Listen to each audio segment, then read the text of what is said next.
Assalamualaikum warahmatullahi wabarakatuh. Waalaikumsalam warahmatullahi wabarakatuh. Bismillahirrahmanirrahim. Alhamdulillahi rabbil alamin. Allahumma salli ala sayyidina Muhammadin al-Fatihi lima ughliqa wal khatimi lima sabaqa nasiril haqqi bil haqq wal hadi ila siratikal mustaqim wa ala alihi haqqa qadrihi wa miqdaril azim. Amma ba'du. Usikum wa nafsi bitaqwallah faqad fazal muttaqun. Para ikhwan rahimakumullah, dalam kesempatan yang sangat berharga ini saya ingin mengulas kembali segi-segi keutamaan selawat al-Fatih. Akan tetapi sebelum saya pada pokok materi, saya sedikit akan menyinggung masalah keadilan yang sekarang ramai sekarang dituntut oleh masyarakat,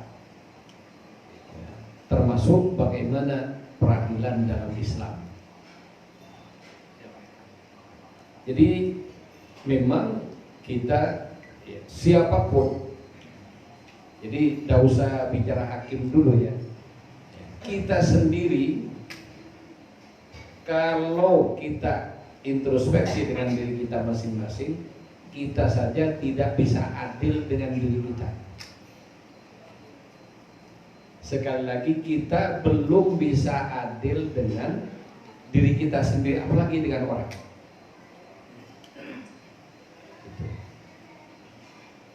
Contoh bahwa kita belum bisa adil dengan diri kita. Yang dimaksud adil itu adalah kalau timbangan seimbang. Jadi kalau berbicara keadilan, gampangnya itu kalau kita timbangan itu tidak berat sebelah, itulah keadilan. Kemudian mari kita lihat diri kita masing-masing. Hidup kita di dunia berapa tahun? Rata-rata sekarang 60-65 sudah keren. Kan gitu kan?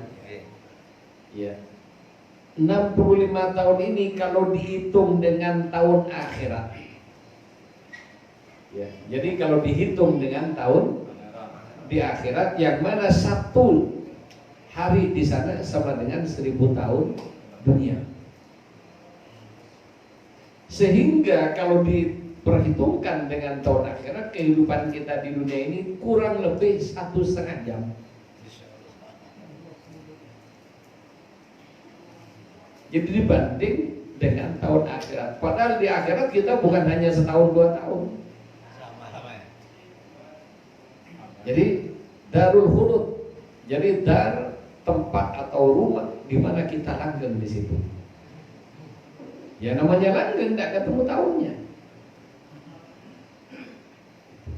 Kita di dunia oleh Nabi diibaratkan perjalanan di mana kita sedikit kelelahan, istirahat di bawah pohon. Kira-kira kalau kita istirahat di rest area, ada yang istirahat sampai sehari semalam? Tidak ada, itu hanya jam. Di rest area aja yang ada tempatnya yang enak, ya hitungannya jam. 1 jam. Oleh Nabi diibaratkan kita istirahat dalam perjalanan di bawah pohon, niup sebentar.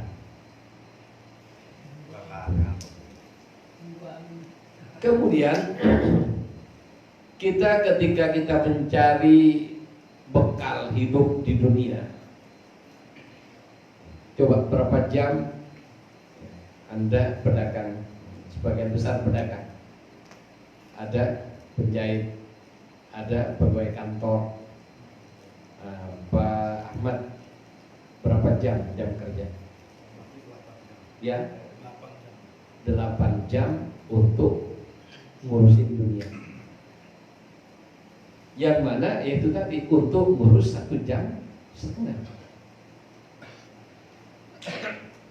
Kemudian sholat berapa menit? 10 menit, 20 menit. Kalau 50 menit. Kan gitu kan. Kurang lebihnya itu jam kita ngurusin akhirat. Jadi 8 jam dengan anggap 1 jam. Itu akhirat ya. Jadi sehari semalam kita punya waktu 24 jam digunakan untuk nyari bekal hidup. Di akhirat. Ya 8 jam, sementara untuk ngurus akhirat 1 jam. Adil apa tak? Adil. Padahal akhirat untuk sesuatu yang tidak ada ujungnya lagi. Sedangkan dunia dia hanya untuk sesuatu yang sementara. Sangat-sangat sementara.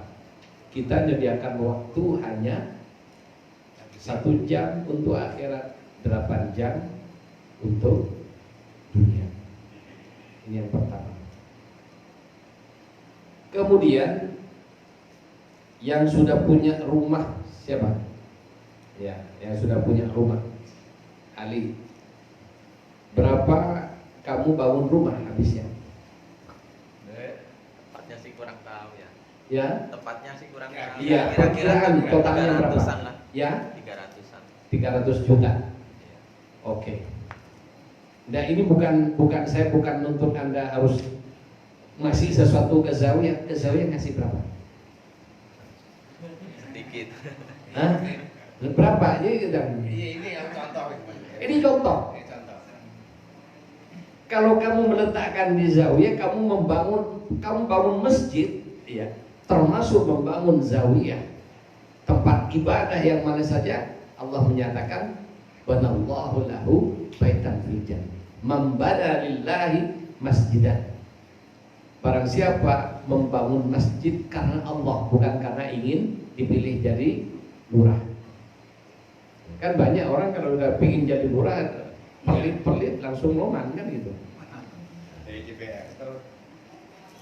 Lillah, karena Allah. Banallahu lahu baitan fil jannah. Allah membuat rumah untuknya di surga. Nah, kemudian untuk bikin rumahnya di surga sudah berapa? Baru rumah di dunia doang. Hah? Belum. Sekarang investasi untuk kamu senang di dunia Enggak rasanya. berapa? Untuk investasi senang di akhirat berapa? Iya. Adil enggak? Adil ya. Jadi ayo kita introspeksi. Makanya jangan terlalu nunjuk-nunjuk orang terus. Kalau ada orang punya salah sama kita, apa yang kita lakukan? Oh, ada orang yang ketika orang lain salah, diuber sampai Habis. bahkan ingin berbuat sesuatu yang melebihi dosis pembalasannya. Betul apa tidak? Betul. Kemudian apa yang kita lakukan ketika kita punya salah? Aja. Ketika kita nyikapin orang punya salah, untuk begitu kita maaf dong, maaf bang. Jadi cukup dengan satu kata maaf, maunya dibebasin semuanya. Sementara ketika orang lain punya salah, diuber sampai ke akar-akarnya. Bonyok. Sekarang pertanyaannya, adilkah kita? Belum. Belum. Belum enggak.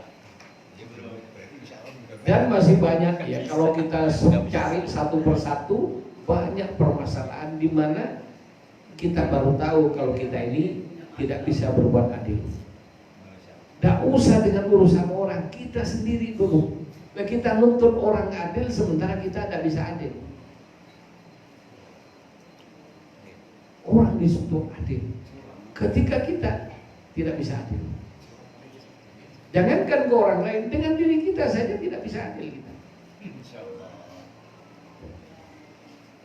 Ini juga ya, ayo kita renungkan, kita muhasabah dengan diri kita masing-masing. Jadi coba sekarang dalam hal himmah, ya, himmah terhadap janji Allah dan janji manusia. Untuk kita Ikhwan Thariqah Tijani, Syekh menyatakan, lau alimu, andaikan mereka tahu, mafil wadifah, apa keutamaan yang terkandung di balik wadifah, belum yang lain. Wadifah. Nah, itu walau kana habwan, niscaya mereka akan datang walaupun harus berangkat. Ya contohnya begini, kira-kira kalau zawiyah, ya, setiap ikhwan pulang dapat satu bendel 100 ribuan, kira-kira zawiyah ini ya, bukan hanya penuh, yang tidak tijani langsung tijani, kan gitu. Ini untuk, makanya saya mengatakan juga nanti di akhirat para wali kutub, ya. Jadi bukan ini para wali kutub ngelihat apa yang didapat oleh Ikhwan Thariqah Tijani, keutamaan di akhirat para wali kutub kalau melihat, ya, apa yang didapatkan oleh Ikhwan Tijani. Yang istiqomah, yang istiqomah aja, yang wajib-wajib, tidak usah yang sunnah-sunnah, niscaya mereka akan nangis. Dan mereka berkata, ya Allah, saya tidak dapat apa-apa. Apa dibanding yang didapatkan Ikhwan. Kenapa? Yang namanya wali kutub itu tidak pernah tidur. Jadi pulas tidur lewat Tijani. Supir mobil bisa tidur enggak? Enggak bisa deh. Ada enggak supir mobil tidur? Enggak. Jadi wali kutub itu supirnya Alam. ya, bumi ini disupirin oleh wali kutub. Jadi kalau mereka tidur gimana jadi? Dibalikan bumi. Jadi ada ya petugas-petugas rohani. Ya, jadi hakikatnya mereka diberi tugas oleh Allah. Inni ja'ilun fil ardi khalifah, itu diantaranya Allah menciptakan khalifah di muka bumi. Untuk apa? Memakmurkan bumi, termasuk juga agar supaya bumi ini tetap berjalan di atas relnya. Sehingga PT Kereta Api memberikan tugas khalifah kepada masinis dalam perjalanannya. Sehingga seorang masinis harus melek semalaman atau melek sepanjang siang untuk menjaga agar supaya kereta api itu tidak keluar dari relnya atau berhenti tepat pada stasiun yang mendapatkan rekomendasi untuk tempat pemberhentiannya. Dan kalau namanya jadi masinis, tidur gimana? Jadi khalifahnya PT KAI masinis, khalifahnya perusahaan bus supir bis. Nah, khalifah Allah untuk nyetir bumi ini adalah para aulia, para wali kutub, yang mana ketika wafat harus ada pengganti berikutnya.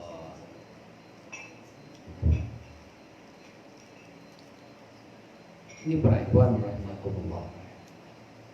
Mereka dengan tugas seberat itu melihat apa yang didapatkan oleh Ikhwan Thariqah Tijani, nangis. Kenapa? Ya dibanding yang diberikan oleh Allah nanti di akhirat, tidak berarti apa-apa. Ya di dunia aja kita ini kalau melihat ada orang-orang hanya tanda tangan, duitnya bejibun, ada harus meras keringat, kemudian siap bahkan juga mempertaruhkan nyawa, yang didapat hanya nilainya jutaan. Ya contoh, joki, ya kalau perlombaan kuda, pacuan kuda, jokinya itu bahaya apa tidak? Bahaya. Punya kemampuan, keterampilan, tapi dalam balapan seperti itu nyawa taruhannya. Joki motor, pembalap-pembalap dari kelas tingkat kabupaten sampai dunia, berapa yang mereka dapatkan? Gede menurut ukuran kita. Tapi dibanding dengan yang punya perusahaan itu adalah tusuk gigi aja yang diberikan. Sehingga kalau dibuka terang, oh ini yang punya perusahaan dengan adanya balap motor, ya, apa Grand Prix, ya, dia diberi gaji sekian yang menurut ukuran kita gede. Termasuk juga pemain bola, resikonya kaki patah, kan gitu. Yang mereka dapatkan memang gede untuk ukuran kita. Mereka sampai mewah dan lain sebagainya. Tapi juga tidak pernah ditayangkan. Ya, tidak pernah ditayangkan ya perusahaan yang menggelar pertandingan itu dapat berapa. Dari tiket pengunjung, termasuk juga mendapatkan dana dari para sponsor. Sponsor ada tulisan ini produk di pinggir stadion itu, nah, itu bukan duit kecil, bisa bikin rumah selapangan. Ya tergantung eventnya, internasional apa nasional apa kabupaten. Itu. Jadi itu. Jadi para ikhwan rahmatullah, ini ketika kita menyambut janji dunia, kita siap nyambung nyawa, taruhan nyawa, bukan hanya taruhan fisik, nyawa taruhannya. Tapi menyambut panggilan Allah yang pahalanya gede, memperjuangkan bagaimana istiqomah wadifah berjamaah tiap hari. Ini aja tidak usah banyak-banyak, wadifah berjamaah tiap hari bagaimana berjuang. Wadifah hailalah berjamaah tiap Jumat, seperti apa perjuangannya. Karena yang dinilai oleh Allah bagaimana kita sungguh-sungguh atau tidak, dan yang dinilai oleh Allah hatinya.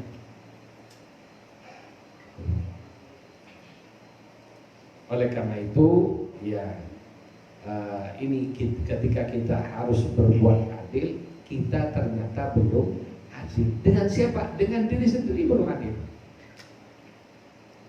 Jadi untuk kebutuhan fisik kita montang-manting kita.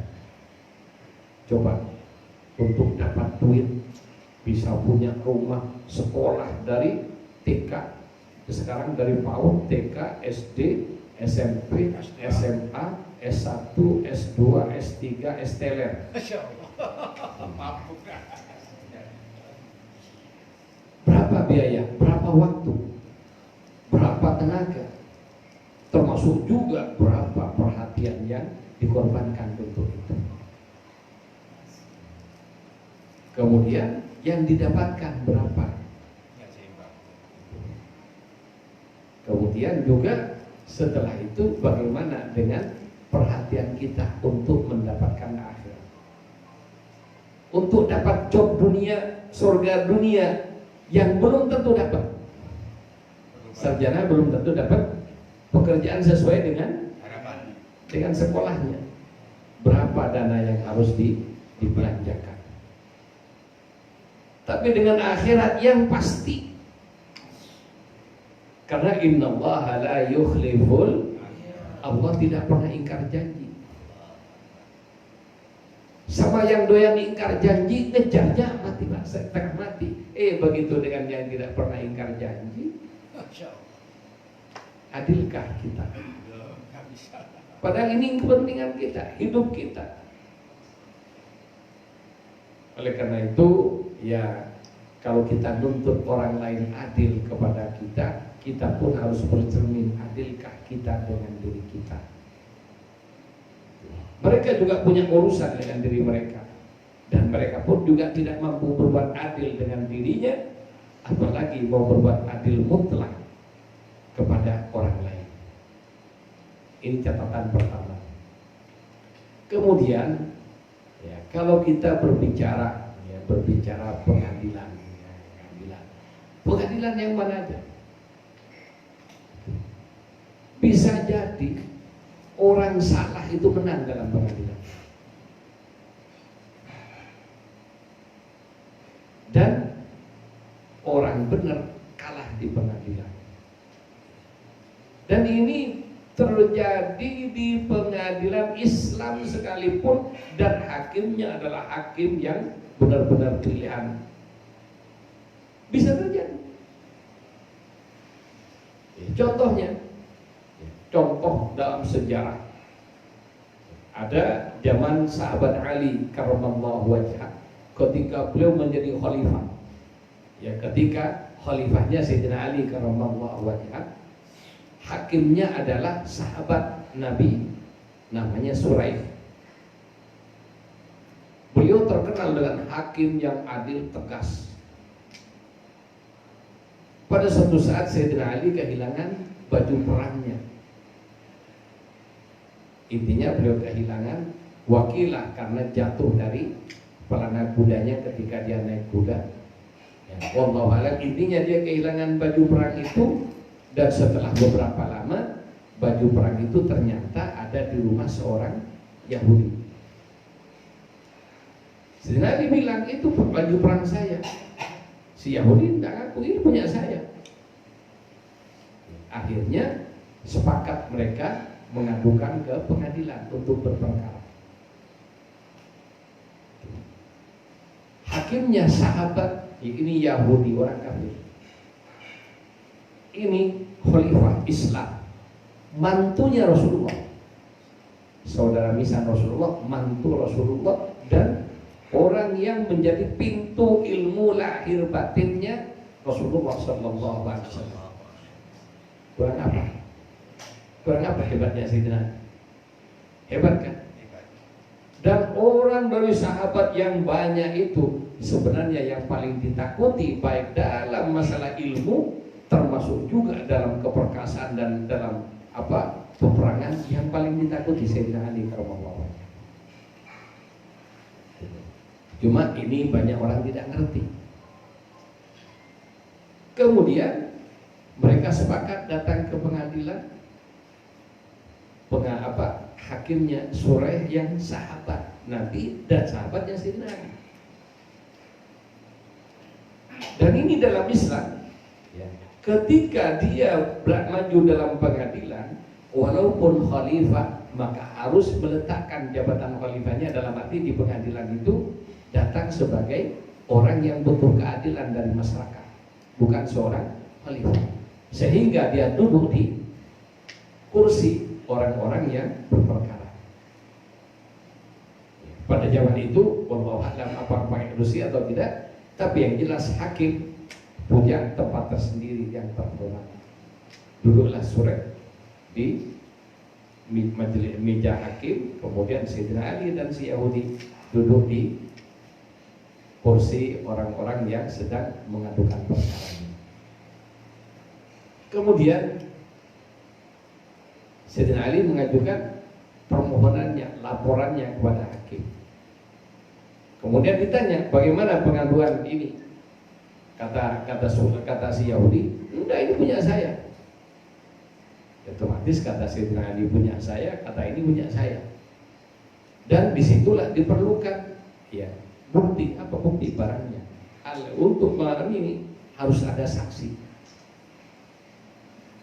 Setelah itu Sayyidina Ali tidak bisa mendatangkan saksi dari orang yang tidak ada kaitan dengan perkara tersebut. Yang mampu dia datangkan adalah anaknya Al-Hasan. Apa kata Suraih? Al-Hasan tidak bisa jadi saksi karena anak kamu dan pasti membela kamu. Apa tidak ada saksi yang lain yang independen? Tidak ada. Sehingga Suraih tahu dengan kejujuran Sayyidina Ali, mantu Nabi, sepupu Nabi, orang pertama masuk Islam dari kalangan pemuda, dan jasanya sudah tidak bisa dihitung. Ketakwaannya, kezuhudannya, sampai dia terkenal sahabat Nabi yang tiap hari selalu akad telak 10 dengan dunia. Jadi tiap hari akad dengan dunia telak. Jadi dia benar-benar orang yang tidak mau dunia, karena hatinya sudah hanya kepada Allah Subhanahu wa Ta'ala. Ini Sayyidina Ali. Tapi karena itulah akhirnya, karena dia tidak bisa mengajukan saksi yang independen, akhirnya terpaksa Hakim Surek ya menjatuhkan kemenangan kepada si Yahudi, yang mana aslinya si Hakim tahu kalau Sayyidina Ali itu benar dan pemiliknya, dan dia super yakin. Kenapa? Kejujurannya tidak bisa diragukan lagi. Tapi dalam hal pengadilan ini diperlukan saksi dan lain sebagainya.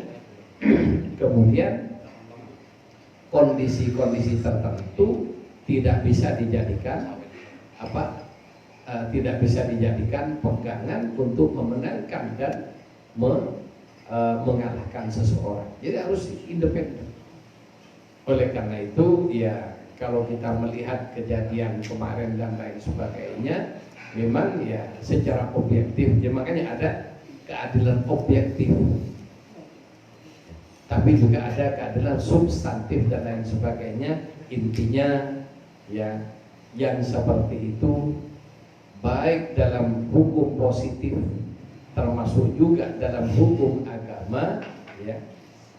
Kalau agama ini hukum Allah, tetap ketika kita berbicara zahir syariat, nahkum bil zawahir, menetapkan hukum dengan pertimbangan perkara zahir.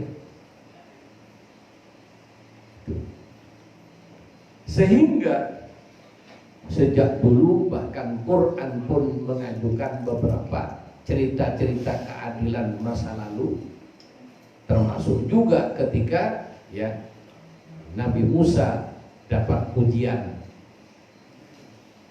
Jadi keadilan yang substantif itu yang mampu mendatangkan adalah ya, kalau sekarang para aulia, kemudian kalau zaman dulu para anbiya dengan mukjizatnya, kalau wali dengan karomahnya.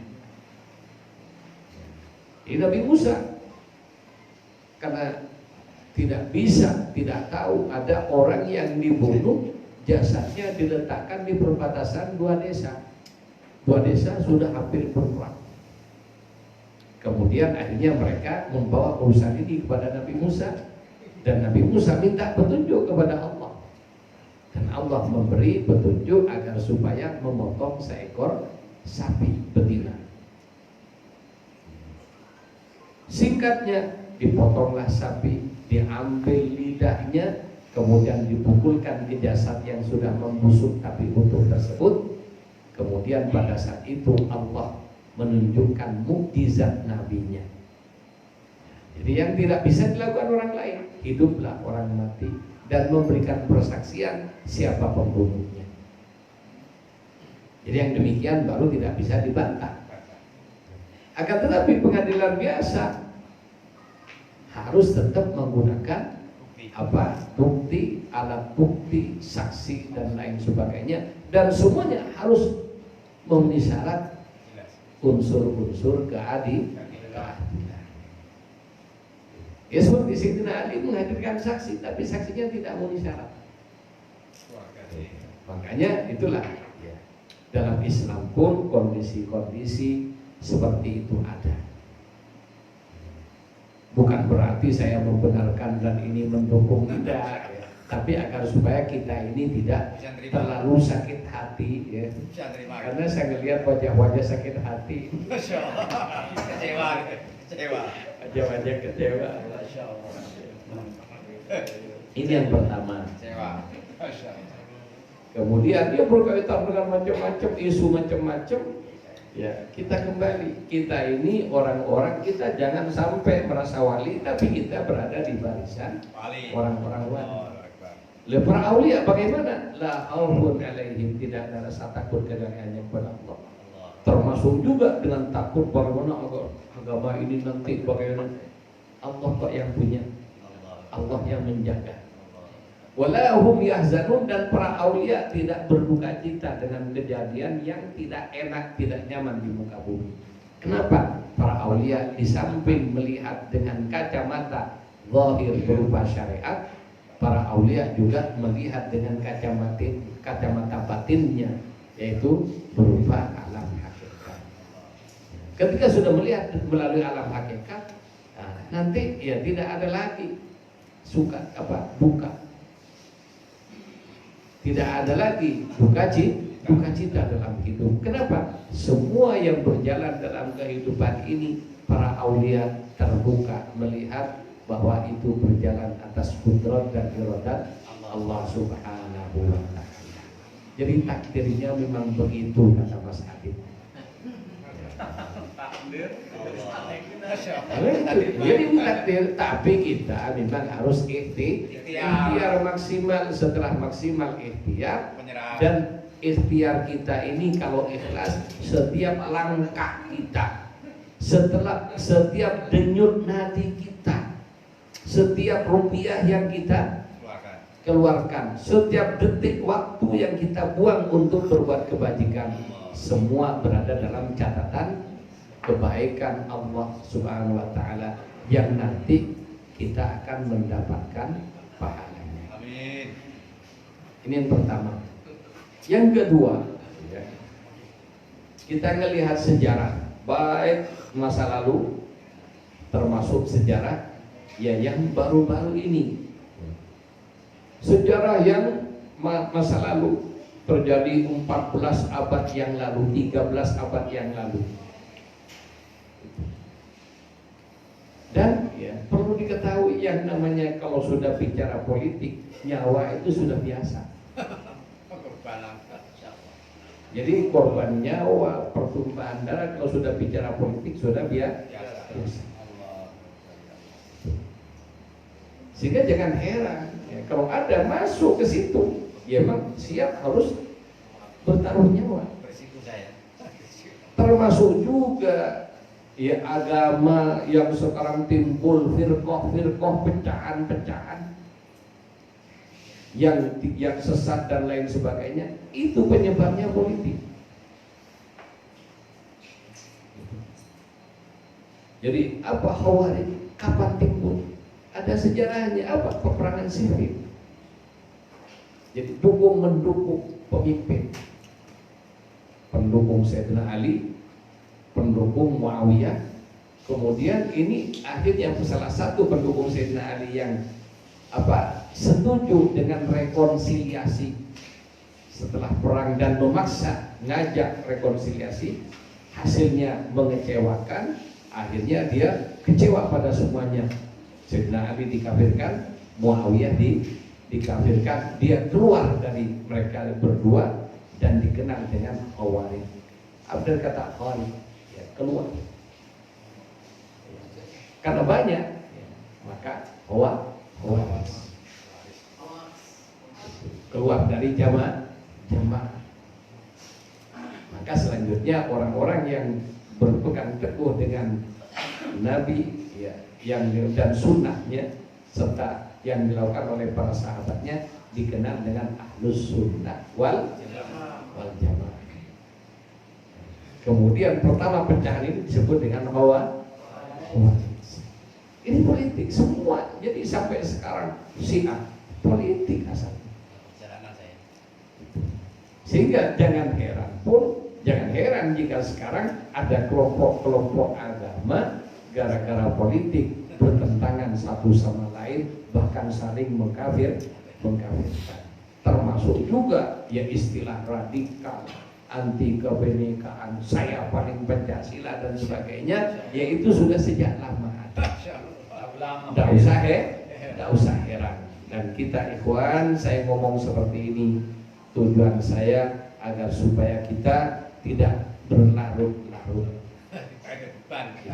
Kita menatap ke depan dan kita berdoa, berjuang, semoga tetap jadi bukan kendor, bukan saya menyarankan Anda berhenti berjuang, tidak. Tetap yang namanya perjuangan itu. Dan setelah medan lebih berat, justru di situ kita akan mendapatkan pahala lebih banyak. Ya kalau misalnya ada nahkoda kapal, kemudian lautnya tenang, apakah dia akan mendapatkan predikat nahkoda ulung? Enggak ada tantangan. Jadi nahkoda yang disebut nahkoda ulung, mereka nahkoda yang siap melewati ombak kayak gunung sekalipun. Bahkan juga banyak batu karang kanan kiri yang siap menghadang kapalnya. Dan mereka yang bisa lolos dari kondisi-kondisi sulit seperti ini, mereka adalah nahkoda ulung. Demikian juga umat Islam. Semakin akhir zaman, jangan berpikir semakin nyaman.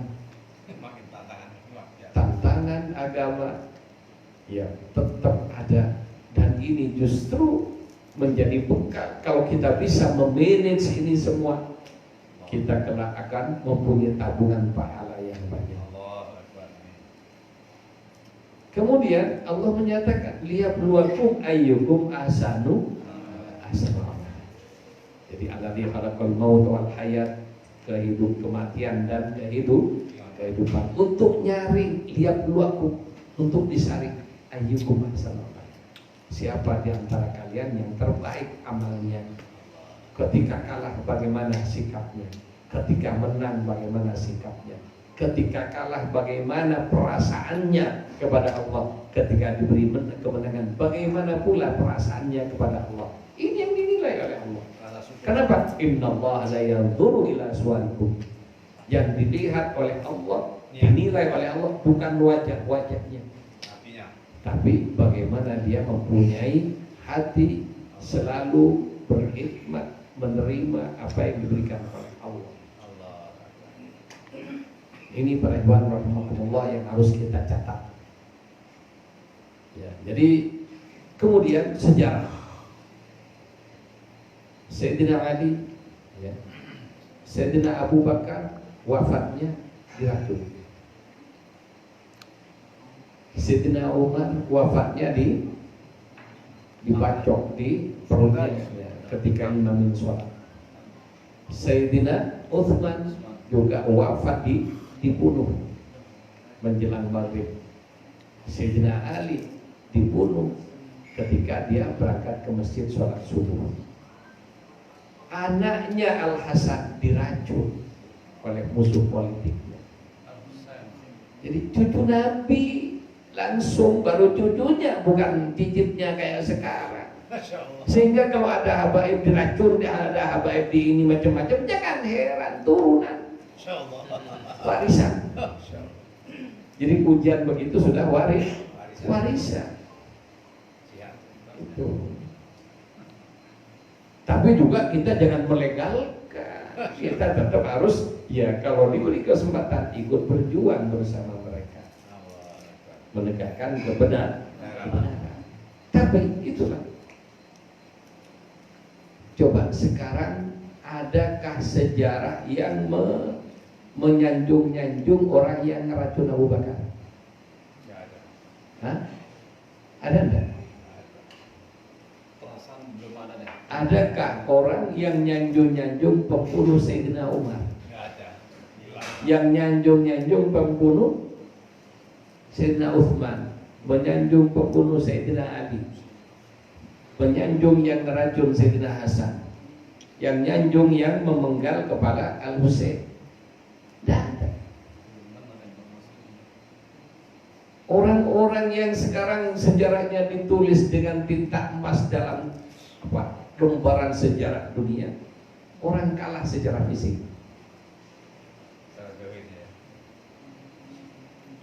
Mereka secara fisik kalah, tapi mereka yang menginspirasi pejuang-pejuang berikutnya. Ini yang terjadi di zaman sahabat. Bukan berarti tidak ada pahlawan-pahlawan Islam yang diberi kemenangan. Banyak yang diberi kemenangan. Sehingga daulah Islamiyah pada saat itu, ya, Asia, Timur Tengah sampai Afrika, sampai masuk ke jantung Eropa, sampai melebar sampai ke sana pada zaman Turki Utsmani. Jadi ada juga yang diberi kemenangan oleh Allah. Jadi ada mulia karena kemenangannya, ada mulia karena kekalahan. Selama istiqomah dengan hukum Allah dan Rasulnya, Maka selama itu pula mau kalah mau menang kita tetap menang. Jadi kemenangan sebenarnya adalah ketika kita istiqomah berada dalam kebenaran. Itu. Walaupun sampai kepala dibuat tendang-tendangan kayak bola. Makanya di antara ulama zaman dulu ya banyak yang berpendapat mengharamkan main bola. Kenapa? Mereka trauma bagaimana kepala cucu Nabi Al-Husain yang setelah dipenggal dibuat tendang-tendangan antara kaki orang-orang yang membunuhnya satu sama lain. Kalau Anda membaca sejarah itu, subhanallah, saya berhari-hari tidak bisa tidur. Terbayang bagaimana 74 jasad dijejer. Dijejer jasadnya yang sudah terpenggal kepalanya semua. Jasad dijejer. Kemudian pasukan berkuda balapan berpesta pora di atas tubuh-tubuh yang sudah tanpa kepala itu. Jadi yang dipancung diletakkan di atas tombak bukan Al-Husain saja. 74 sahabat beliau yang wafat di Karbala semuanya digitukan. Jasadnya diinjak-injak pakai kuda sampai luluh lantai. Setelah itu ditinggalkan. Jadi yang namanya kekejaman itu bukan hanya dulu, juga terjadi kekejaman. Termasuk kepada cucu Nabi Sallallahu Alaihi Wasallam.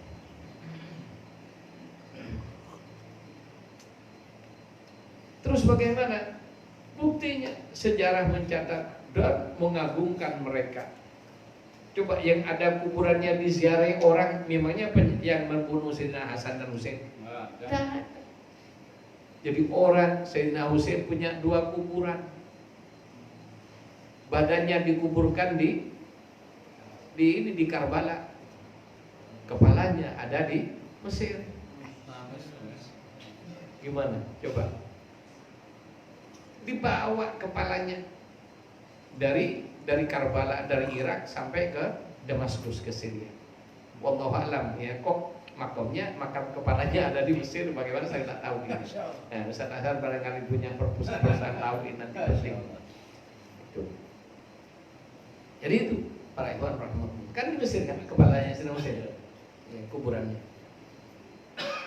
Jadi coba badan bukan hanya lain desa, lain negara. Dan juga sampai bukan hanya berjejer negara yang negara yang lain. Jadi Irak, kemudian ada beberapa negara itu kecil-kecil, kemudian Saudi, baru Mesir yang dilewati pakainya. Lain juga laut. Ini penderitaan pahlawan. Kita lihat kepada pahlawan-pahlawan negeri kita. Siapakah Syekh Yusuf Al-Makassari? Beliau adalah Khalifah Khalwatiyah, Thariqahnya Khalwatiyah. Kuburannya di Makassar masih ada juga yang mengatakan itu kuburan beliau, tapi juga di Captain ya.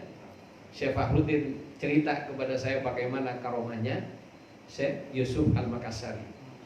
Kuburannya di Captain, ada orang ziarah ke kuburannya, mobilnya mau dicuri, dia yang menjaga mobil orang yang ziarah. Itu terlihat ya. Jadi ada ikhwan di Afrika Selatan, di Captain itu punya temannya ini mau ziarah ke Syekh Yusuf. Dan karena ikhwan Tijani tidak boleh ziarah wali di luar gurunya, dia hanya di mobil. Kemudian ada mobil penziarah yang akan dicuri oleh maling. Kan memang di sana malingnya subhanallah. Ya.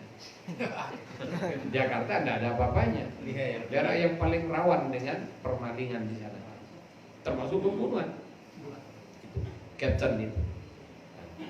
Ketika si maling ini mau ngambil mobil orang yang ziarah kepadanya, ada seorang sudah tua, ya, tinggi, agak hitam ini, kemudian dia yang menghajar maling ini sampai KO dan pergi. Dan itu dilihat oleh Ikhwan Tijani dari mobil. Selesai, Kemudian ya si temannya ini kembali ke mobil pulang. Kemudian cerita tadi ngelihat ada orang maling dihajar oleh orang tua. Setelah sampai di rumahnya orang yang ziarah, ternyata di rumahnya ada fotonya Syekh Yusuf Al-Makassari. Ini orangnya tadi yang kaget. Lah ini yang sudah meninggal itu, Syekh Yusuf itu ini, yang dikubur di situ ini. Nah ini karamatul auli, karamatnya aulia. Jadi orangnya sudah wafat masih bisa menjaga mobil orang yang ziarah kepadanya. Nah, sekarang ada orang masih hidup, rumahnya diziarahin, mobil yang ziarah diambil, nggak tahu. Jadi ini para ikhwan rahimakumullah. Syekh Yusuf ceritanya bagaimana? Dia orang yang kalah dalam politik, dibuang oleh Belanda pertama ke Sri Lanka. Dari Sri Lanka dibuang sampai ke Afrika Selatan, jadi paling selatannya Afrika. Itu dibuang sampai ke gitu. Gara-gara apa? Ya politik. Masya Allah. Coba sekarang yang harum namanya yang ngebuang atau yang dibuang? Jadi di hakikat kemenangan ketika dia tetap istiqomah dengan pendiriannya yang benar, membela yang benar, maka dia dihormati dan mendapatkan kedudukan di sisi Allah Subhanahu wa taala. Dari Aceh, Cut Nyak kuburannya ada di Sumedang. Orang Aceh dikubur di Sumedang. Kenapa? Ya karena tertangkap di sana. Terbuang dari kampung halamannya. Kalah dalam politik dan perangnya. Ujung-ujungnya ketika dia sudah rabun tidak bisa berbuat apa-apa. Kemudian tertangkap juga oleh musuhnya, diasingkan, dihinakan, tapi sampai sekarang sejarah menulis namanya sebagai pahlawan dan dengan orang yang sangat menghormati. Bagaimana Imam Bonjol? Apakah orang menang? Kalah. Bagaimana dengan di Ponorogo? Orang Jogja, kuburannya ada di Makassar. Itu terbuang sampai mayatnya tidak bisa balik kampung. Coba, ngenes apa enggak? Mayatnya aja tidak bisa balik kampung. Ini politik. Coba, ketika Marcos dulu, ya, Presiden Marcos Filipina kalah, maka dia terbuang dari negerinya, mati di Hawaii. Mau pulang, jasadnya yang sudah tidak ada nyawa mau dipulangkan, dikubur di negerinya, berapa tahun dia diawetkan. Jadi inilah ya, kalau sudah berbicara politik itu taruhannya. Akan tetapi sekali lagi ya, kalau kita berbicara ini kemenangan, jangan hanya mengira kemenangan yang real, mendapatkan sesuatu yang diperjuangkan pada saat itu juga, tapi dia tidak mendapatkan ruh jihadnya, akan nular kemana-mana kalau dia tetap istiqomah di jalan yang benar. Oke, jadi inilah kita ikhwan. Oleh karena itu kita tidak perlu malu, tidak perlu ini yang namanya perjuangan seperti itu. Dan kita nanti di akhirat yang ditanya, apakah kita berpihak kepada kebenaran atau kita berpihak kepada yang tidak. Ketika kita berpihak kepada kebenaran, walaupun kalah, kemudian orang yang tidak benar yang berkuasa dan berbuat macam-macam kezaliman, nanti kita tidak kebagian dosanya. Tapi kalau kita ikut dengan mereka karena hanya melihat yang menang, kemudian ingin mendapatkan kue-kue demokrasi, kan gitu kan? Iya. Ikut bancakan kue demokrasi, maka yang demikian ini nanti menjadi orang yang punya saham. Ketika kita menolong orang yang berbuat jahat, maka perbuatan jahatnya, dosanya kita dapat setara dengan orang yang kita Bahagia. itu. Jadi inilah kita, prinsip perjuangan kita bukan mendapatkan kue kekuasaan, akan tetapi kita selalu harus berada di pihak yang benar, apapun hasilnya.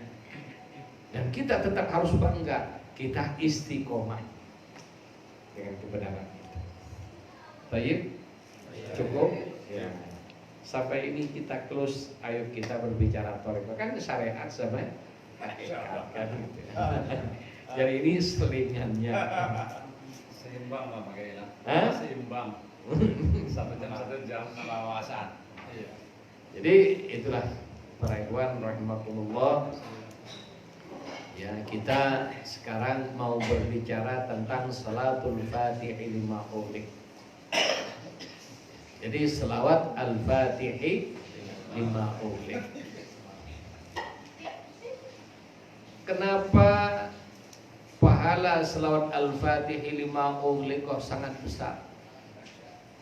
Jangankan orang awam, banyak ulama yang ingkar dengan keutamaan Al-Fatih, mengatakan tidak mungkin.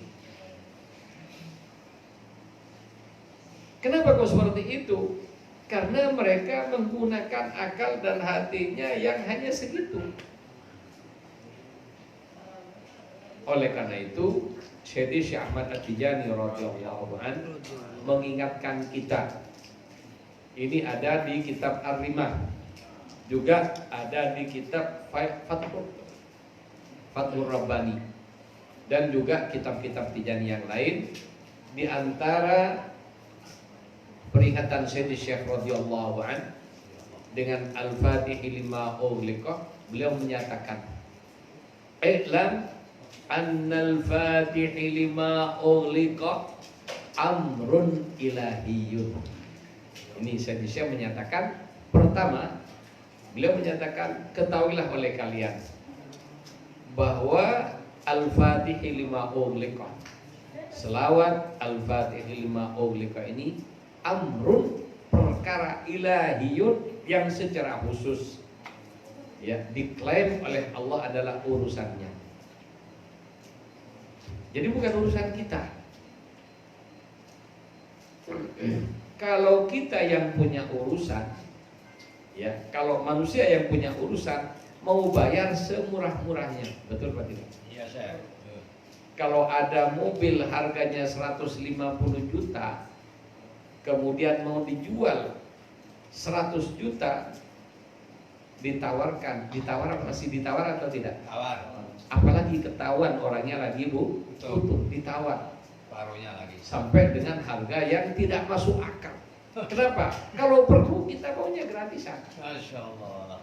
Ini manusia. Tapi ini Allah yang punya urusan. Allah tidak butuh apapun. Yang pertama kita harus sadar, Allah tidak butuh apapun dari makhluk. Walaupun kita diperintah untuk menyembahnya, hakikatnya itu untuk kepentingan kita juga, bukan untuk kepentingan pribadi Allah Subhanahu wa taala. Allah tidak butuh dari makhluk apapun, betul. Ini yang harus kita. Yang kedua, Allah tidak butuh. Yang kedua, Allah maha kaya. Bukan kaya, maha kaya. Kekayaan Allah tidak terbatas. Oleh karena itu, kalau kita pikirkan pahala Al-Fatih dengan otak kita, yang mana otak kita tidak lebih dari sekepal saja, kan itu kan? Tidak mungkin.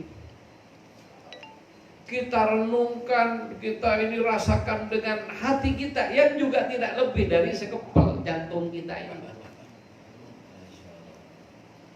juga tidak akan mungkin. Makanya saya menyatakan, "I'lam annal Fatihi lima ughliqa amrun ilahi la madkhal lahal uqul." Tidak bisa dijangkau. Jadi bukan tidak masuk akal. Jadi bukan tidak masuk akal, tidak terjangkau oleh kemampuan akal. Kenapa? Ya karena akal kita juga, yaitu akal manusia. Kita ini walaupun kaya, miskin. Kenapa? Kita ketika membayar sesuatu kepada orang lain, kita ingin lebih banyak. Coba orang punya perusahaan, dia membayar karyawannya sekian-sekian, makanya sampai ada UMR, sampai karyawan harus demo kalau ingin dapat kenaikan, kan gitu kan? Iya. Kenapa? Karena orang-orang yang katanya kaya itu hakikatnya mereka miskin, masih butuh lebihnya. Dia membayar orang sekian juta setiap hari, tapi yang dia butuhkan harus minimal ya 2 kali, bahkan minimal 5 kali lipat. Keuntungannya ya. Iya. Jadi seperti itu. Kenapa? Ya kalau tidak gitu bangkrut. Kenapa? Yang dia butuhkan untuk dikelola dibayar lebih banyak daripada karyawan. Sehingga sekaya apapun manusia hakikatnya masih butuh. Kalau butuh itu miskin. Sedangkan Allah Maha Kaya dan tidak butuh dengan apapun.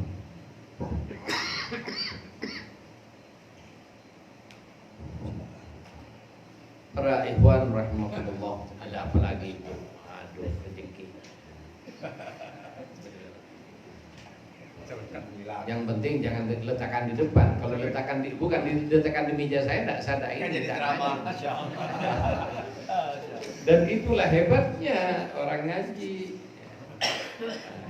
Yang ngajar belum makan, yang ngaji sudah makan duluan. Nah ini tidak nyindir, nabrak gitu.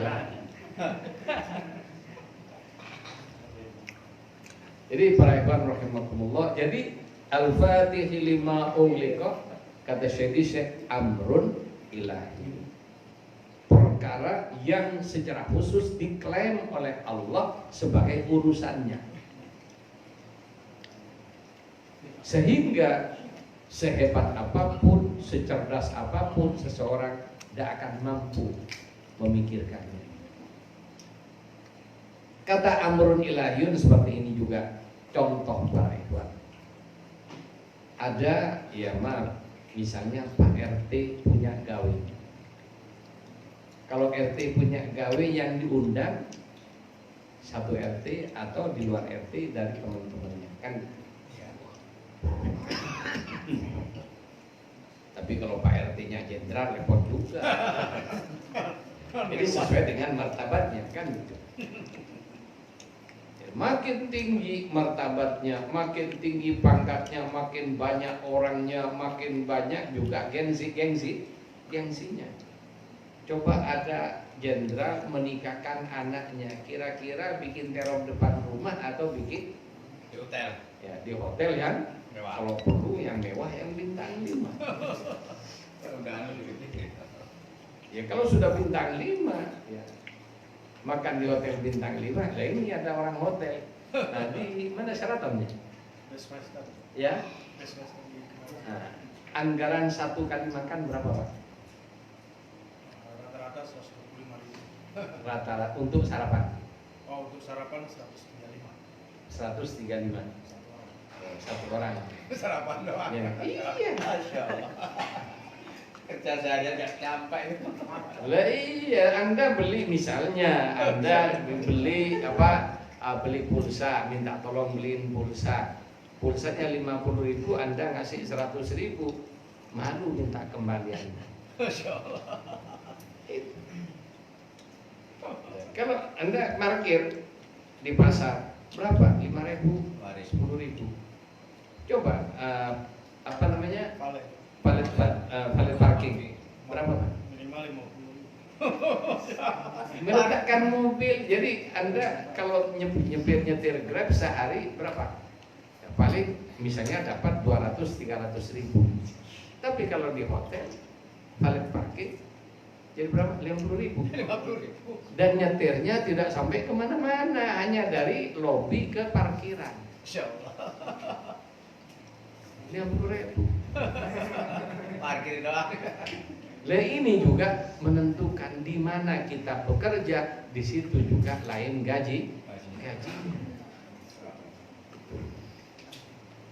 Sehingga termasuk apa pekerjaan kita, lain juga gajinya. Apa yang kita baca sama-sama selawat, satu selawat dengan yang lain tetap mempunyai pahala yang berbeda. termasuk martabat pekerjaan itu sendiri. Sama-sama tanda tangan, Pak RT tanda tangan, Pak RW tanda tangan, kira-kira lebih gede mana amplopnya? Hah? Kalau ke Pak Lurah kira-kira sama enggak dengan Pak RW? Lain lagi harusnya. Kalau camat yang tanda tangan, kalau bupati, kalau gubernur, kalau presiden, lain. Jadi sama, tanda tangan tidak lebih dari berapa detik tanda tangan. Tapi ya pangkat menentukan harga tanda tangan. Ketika Al-Fatih lima ughliq diklaim sebagai perkara Allah Subhanahu wa taala, maka jangan kita ngukur dengan kemampuan manusia memberi imbalan.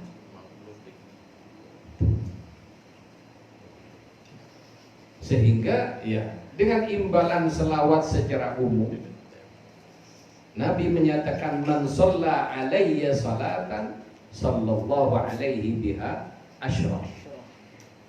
Barang siapa yang bersolawat kepadaku, kata Nabi, salatan satu salawat, sallallahu, Allah Subhanahu wa taala bersolawat kepadanya, biha, berkahnya satu selawat kepadaku, kata Nabi, asyra, 10. Ini kalau hanya diartikan itu kita tidak akan nyambung. Tapi coba Allah berselawat. Ini kenapa kok pahala selawat itu gede?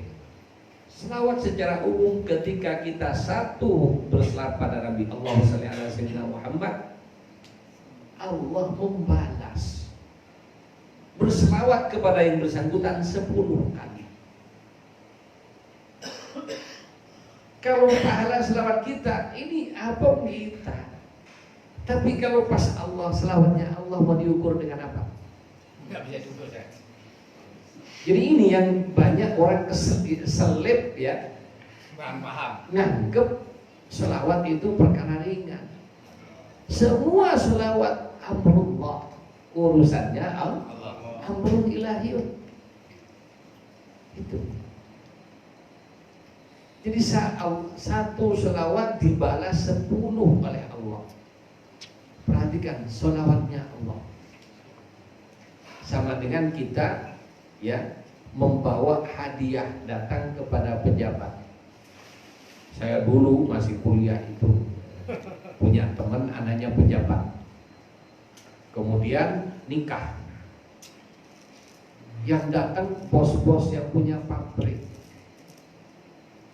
Kemudian diantaranya ya saya dapat bocoran itu kalau bos-bos kok lain anunya diletakkan tempat apa namanya dulu kado kan.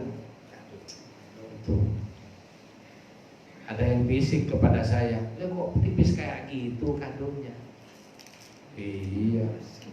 Tapi bisa ngalahin kado kamu yang segudang. Loh begitu. Nah iya. Apa? BPKB mobil sak kuncinya sak ST.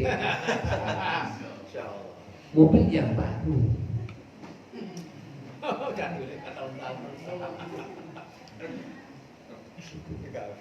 Ini baru amrun pejabat. Bagaimana urusan Allah? Ini para ikhwan rahimahullah yang sering tidak tertangkap oleh hati sebagian orang yang berpikir tentang urusan Allah dan nganggap sama dengan urusan manusia.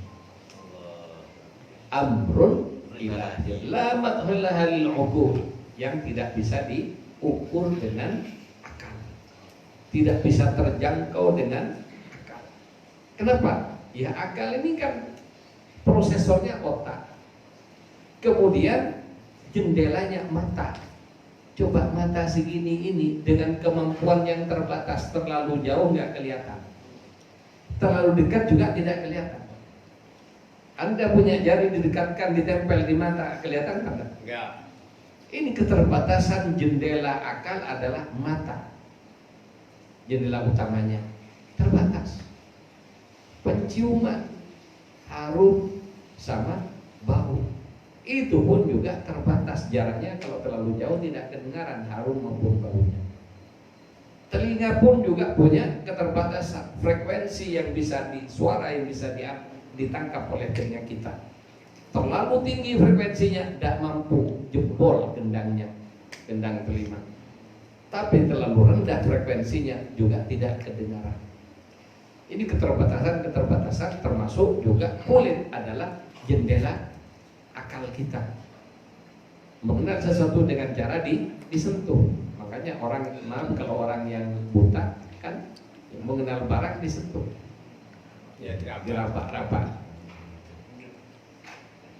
Para ikhwan rahimakumullah, ini keterbatasan manusia. Sedangkan Allah tidak terbatas.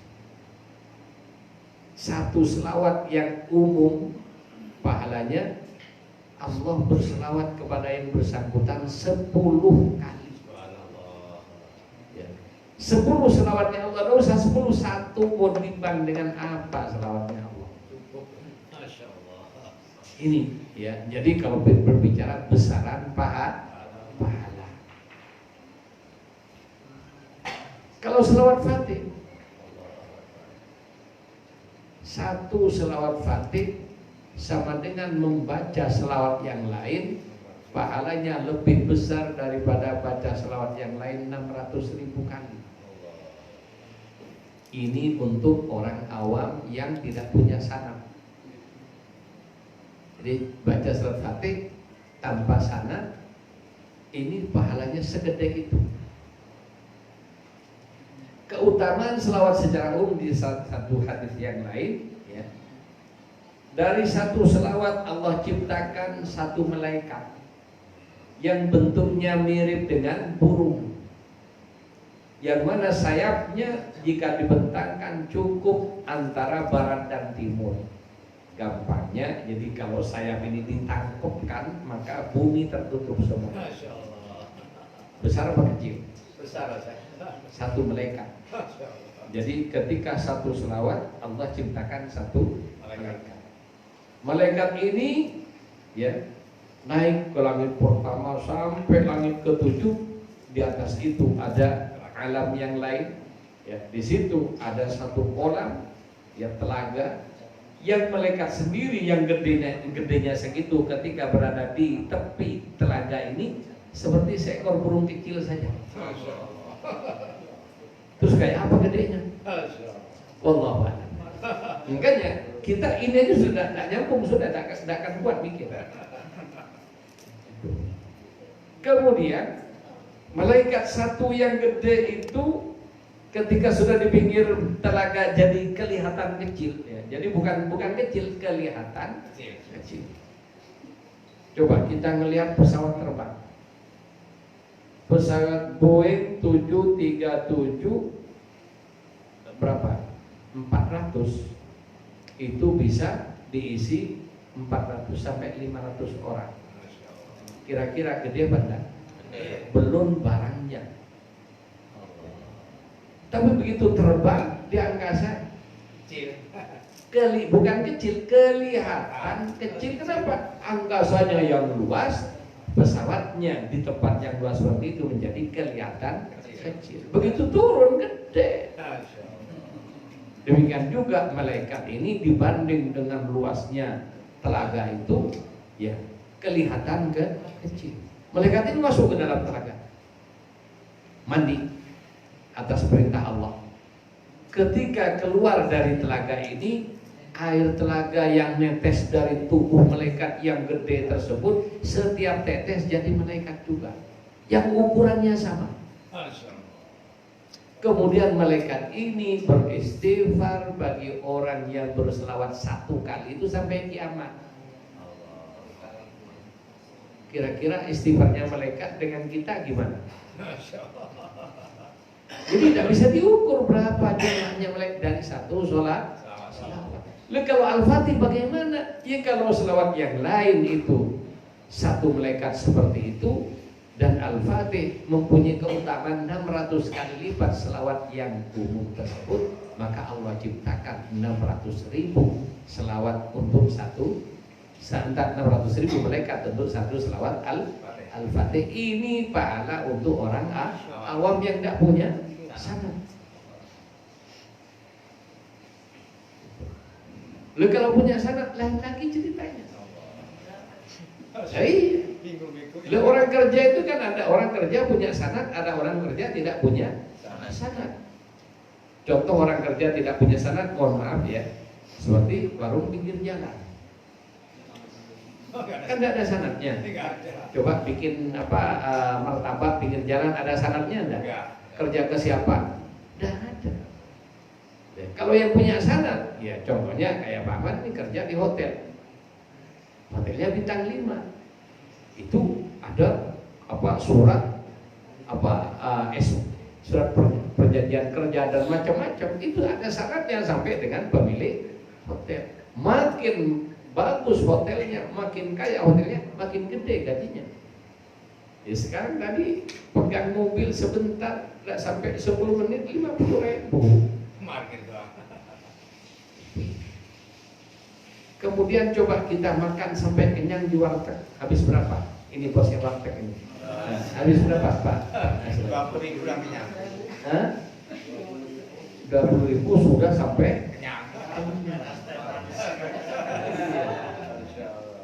Di hotel Borobudur ya, ketika ada konferensi dulu ya, Abah sama Ibu datang ya, saya ajak uminya ke hotel ya, karena lebih jatah satu orang ya, saya diam-diam saya kasih tahu kita punya lebih satu orang dicas sarapan di hotel Borobudur ya, karena saya tahu casnya mahal, diam-diam begitu slipnya diletakkan di gelas langsung saya umpetin. Kenapa? Takut dilihat dulu. Berapa? 175 sarapan di hotel Borobudur. Jadi sarapan 175 ya, karena kayak gitu saya umpetin, saya bayarin. Uminya nggak tahu ya, karena nggak tahu makannya biasa-biasa. Begitu pulang piro pas kebuka sama dia 175. Nyesel kok makan sedikit kan. Jadi itu beda tempat, beda harga, ya beda amalan, beda pahala. Tempatnya di rumah, di masjid Haram lain, pahalanya lain, waktunya waktu beda. Kalau kita wazifah dibaca siang hari dengan dibaca malam hari, di malam hari keutamaannya 500 kali lipat dengan dibaca siang hari. Itu. Ini baru kulitnya Salat Fatih, belum sampai ke dalam. Ini baru karena Salat Fatih punya 3 martabat, zahir, batin, batinul batin. Orang ingkar, masa hanya baca selawatnya pendek segitu, kok gede banget pahalanya. Jadi yang ingkar bahkan ulama. Dan bukan hanya ucapan, kitab pun juga yang begitu ada. Ya, dalam bentuk membantah, dalam bentuk kitab dan dalil-dalil. Para ikhwan rahimakumullah. Ya, sekarang kita menguliti dikit. Kenapa Salat Al-Fatih ini mempunyai pahala yang gede, padahal ringan bacaannya, pendek, dapat ya sedang-sedang lah. Jadi jawaban yang pertama, pada selawat Al-Fatih lima ughliqa tergambar kehidupan Nabi dan keberadaan Nabi Sallallahu Alaihi Wasallam sejak beliau belum diciptakan sebagai manusia. Tergambar sudah ada dalam Al-Fatih lima ughliqa. Sebagai makhluk pertama yang diciptakan oleh Allah Subhanahu wa taala, dan juga sebagai al-khatmul anbiya wal mursalin, martabat tertinggi di bidang kenabian dan kerasulan, wal khatimi lima sabaq, nasiril haqqi bil haqq wal hadi ila siratikal mustaqim. Ini tugas kenabian dan kerasulan Rasulullah sallallahu alaihi wasallam yang diutus oleh Allah sebagai nabi terakhir yang setelahnya tidak ada nabi yang ada di muka bumi. Oleh karena itu, ya perlu dicatat dan perlu diingat, kita sebagai Ahlus Sunnah wal Jamaah dan juga secara khusus Ikhwan Tijani, jangan berpikiran sekarang masih ada nabi yang namanya Al-Khidir, itu saat ini bukan nabi. Karena kalau masih ada nabi, yang nabi terakhir siapa? Dan Nabi menyatakan la nabiyya ba'di wala rasul. Jadi ketika turun ayat wa ma Muhammadun aba ahadin min rijalikum walakin Rasulullah wa khataman nabiyyin. Jadi Rasulullah bukan bapak dari laki-laki di antara kalian. Makanya putra Rasulullah yang laki wafat masih kecil semua. Kenapa? Ya, memang di antara hikmahnya agar supaya tidak ada klaim Nabi punya turun Nabi juga. Karena turunan Nabi yang sebelumnya menjadi Nabi. Jadi Nabi, ya Nabi Adam Abul Bashar, bapaknya manusia Nabi Adam. Jadi bukan monyet ya yang jadi manusia. Ya. Yang itu mengatakan gitu Yahudi, si Darwin. Kenapa? Dia membaca Quran dan Quran membuka kedok ya keborokan Yahudi masa lalu yang dia sangat-sangat durhaka kepada Allah, di mana nenek moyang mereka ada yang dikutuk oleh Allah jadi kera, termasuk juga jadi babi. Sehingga jangan heran kenapa sekarang bahkan jantung babi digunakan mengganti jantung manusia. Kenapa? Memang punya kemiripan secara genetik. Para ikhwan rahimakumullah. Jadi Rasulullah sallallahu alaihi wasallam itu sebagai nabi terakhir yang tidak punya keturunan laki-laki, wafat semuanya yang laki. Jadi ada Abdullah, Sina Qasim, Sina Abdullah, kemudian Sina Tahir, kemudian yang terakhir Sina Ibrahim, putra Rasulullah wafat semuanya. Sehingga ketika wafat putra ya, dari Sayyidah Khadijah Al-Kubra, wafat di Mekah, tidak ada anak laki, tinggal perempuan, Rasulullah dicemooh. Karena orang Arab itu kalau tidak punya anak laki dianggap orang yang putus. Rasulullah dicemooh dengan sebutan abtar. Maka setelah itu Allah menghiburnya, menjawab bahwa yang abtar itu adalah orang yang mencemooh Rasulullah dengan turun ayat inna a'tainakal kautsar. Jadi al-kautsar ini banyak penjelasannya, tafsirnya, termasuk diantaranya bahwa Rasulullah diberi Sayyidah Fatimah Az-Zahra Al-Batul, yang walaupun dia perempuan, dia tidak pernah haid. Kenapa? Dia adalah wali kutub pertama setelah wafatnya Rasulullah. Jadi dia tidak pernah haid sepanjang hidupnya. Kenapa? Ya untuk jadi wali kutub kalau haid berarti kan tidak boleh sholat. Di antaranya.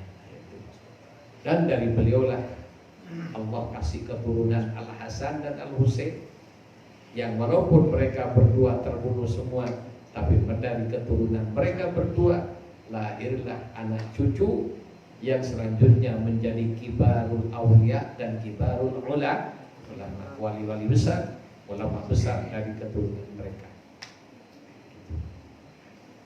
sampai akhir zaman, yang tidak pernah putus. Yang putus yang mencemoohi.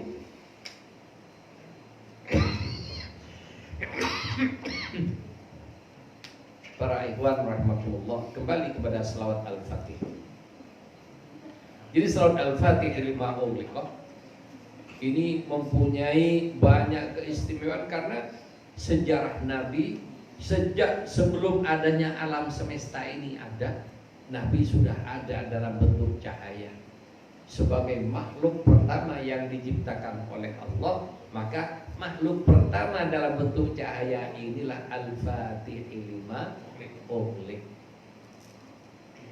pembuka terciptanya makhluk yang tadinya terkunci, tidak ada makhluk, dibuka oleh Allah dengan kehadiran cahaya Nabi yang diciptakan oleh Allah dari cahayanya. Jelas? Jelas. Ya. Cukup ini dulu, jangan banyak-banyak, bahaya. Masya Allah. Cahaya ini ya melalui proses. Yang prosesnya itu ya kalau ukuran sekarang jutaan tahun, bukan hanya puluhan tahun, jutaan tahun. Tahun azali ya. Di tahun azali dijelaskan di Jawahirul Ma'ani, cahaya ini beristighfar dan baca la ilaha illallah. Jadi yang dibaca pertama afdhalul dzikri, wirid yang pertama diberikan kepada makhluknya oleh Allah adalah la ilaha illallah. Ketika Allah menciptakan ya Rasulullah dalam bentuk cahaya ini, kemudian Allah dari cahaya ini juga Allah ciptakan tempatnya. Jadi apa tempat yang pertama diciptakan oleh Allah untuk makhluk, calon makhluk menjadi cikal bakal ini? Namanya al-ardu as-simsimah. Jadi bumi as-simsim. Wallahu a'lam. Ada mantra sim-sim salabin mungkin ya. Masya Allah. Kemudian di bumi as-simsimah ini Allah ciptakan mihrab al-qudsiyah. Jadi mihrab yang suci, mihrab yang agung. Allah ciptakan mihrab al-qudsiyah, disitulah cahaya Nabi beribadah kepada Allah, berzikir selama 70 tahun azali. Baca la ilaha illallah. Melalui proses panjang dari ya alam namanya super gaib, namanya ahud, keluar lagi ke alam yang lebih ini, alam bahud, keluar lagi ke alam yang lebih real lagi, alam lahud yang masih gaib juga, alam super gaib yang tahu hanya Nabi Rasulullah SAW. Nabi yang lain gak ada yang tahu. Dan kita dapat kabarnya dari wali Sayyidi Syekh Ahmad At-Tijani radhiyallahu. Beliau diberitahu kabarnya seperti itu. Hakikatnya yang tahu hanya Nabi Sallallahu Alaihi Wasallam. Kenapa? Karena dia yang mengalami. Kemudian dari alam ini disebut dengan alam hakikat Ahmadiyah. Apa namanya? Ahmadiyah. Ini tidak boleh panjang-panjang juga. Juga sampai di sini, oke? Sudah ini. Kenapa? Penjelasan lebih detail ada, tapi ya nanti Anda pening nanti pulang lagi. Masya Allah.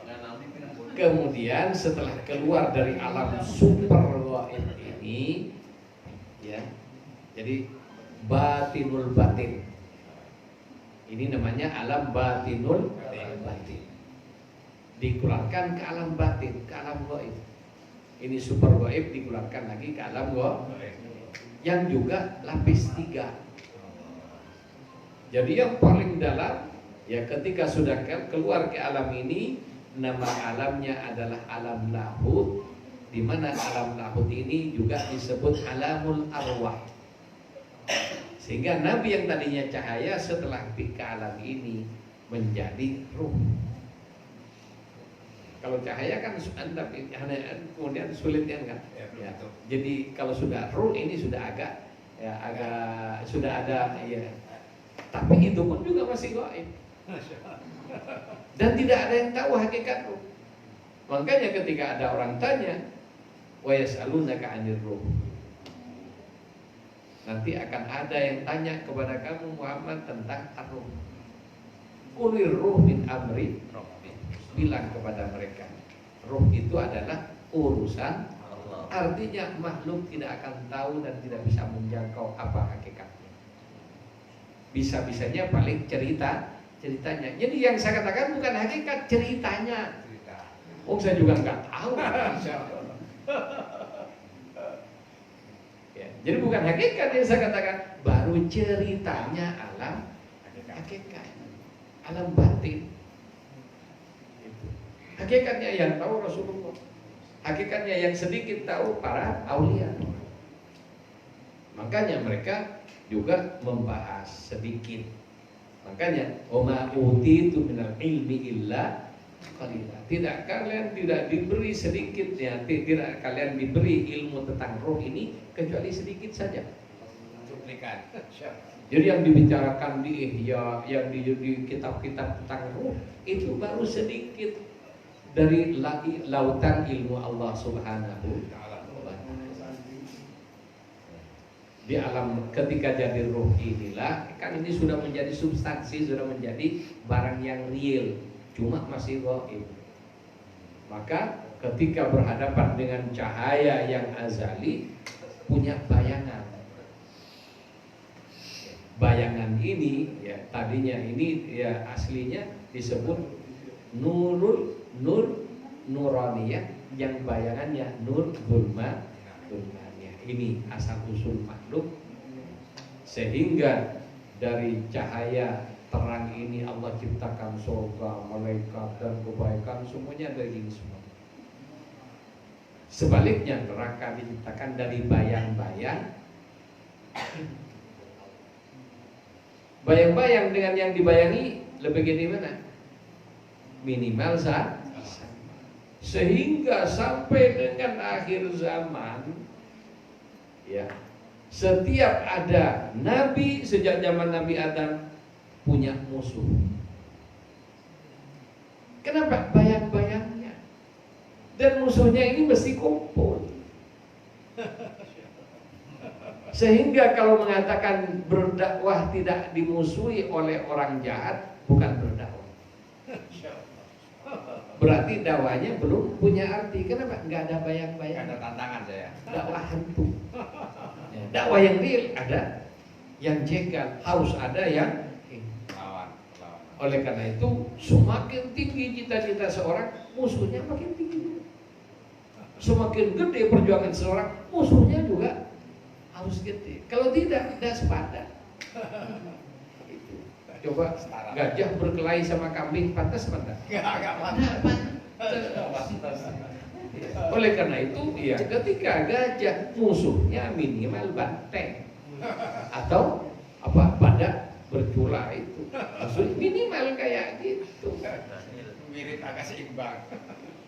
Sehingga kalau ada baru dapat ini sedikit, waduh ya ini cepet. Mau berjuang dikasih musuh dikit sudah pada aduh. Kau tantangannya.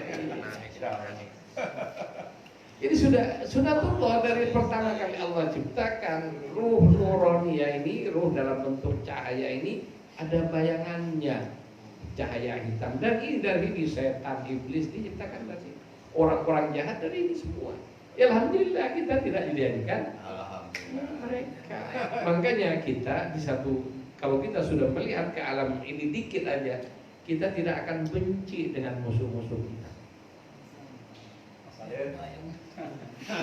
Ini baru dimusuh dikit udah aduh sumpah serapah.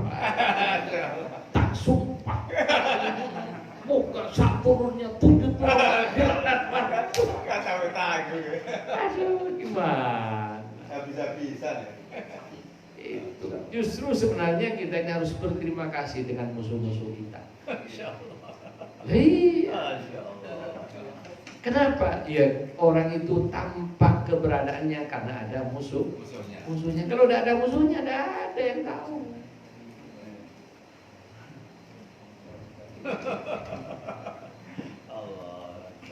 Coba orang mati syahid gara-gara dibunuh oleh musuhnya. Kalau tidak punya musuh bisa tidak mati syahid? Enggak.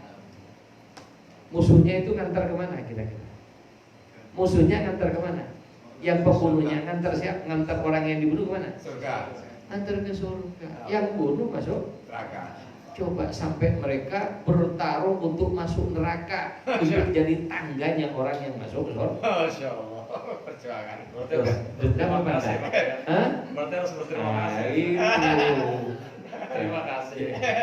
Jadi inilah kalau kita belajar masuk sedikit ke alam hakikat, Ya kita tidak akan serta-merta ini bukaan sedikit begitu di ini langsung Pasang silat. Pasang kuda-kuda lah. Ya, sekali-sekali ayo kita masuk ke dalam. Ketika kita ada di luar, ya, saya pun ketika kita bicara fikih, bicara jihad, saya seperti itu. Tapi ketika saya masuk ke dalam kamar, memandang fenomena di luar dari jendela, melihat lalu lalang ini dan sebagainya, ya kita haraplah alhamdulillah saya dijadikan oleh Allah orang yang tergolong orang yang ibadah kepadanya. Kalau saya dijadikan mereka, kan sama juga. Oh, mereka tidak pernah daftar jadi penjahat. Masya Allah. Coba adakah penjahat yang daftar dulu sebelum akhir minta jadi penjahat? Allah. Pak Jailan. Kita pun juga tidak pernah daftar jadi orang toriko, tidak pernah. Kita tidak pernah daftar jadi orang Islam, tidak pernah. Kenapa kok jadi Islam? Dipilih oleh Allah. Alhamdulillah. Kalau begini, tapi ya itu tadi, jadi tidak ada makan siang gratis, makanya diuji lihat luwakum ayyukum ahsan. Ya kalau sadar begitu, ya walaupun ini dicaci maki, tenang aja tuh nanti mau masuk surga. Malah pun terima kasih. Kalau tidak ada mereka tidak terkenal kok.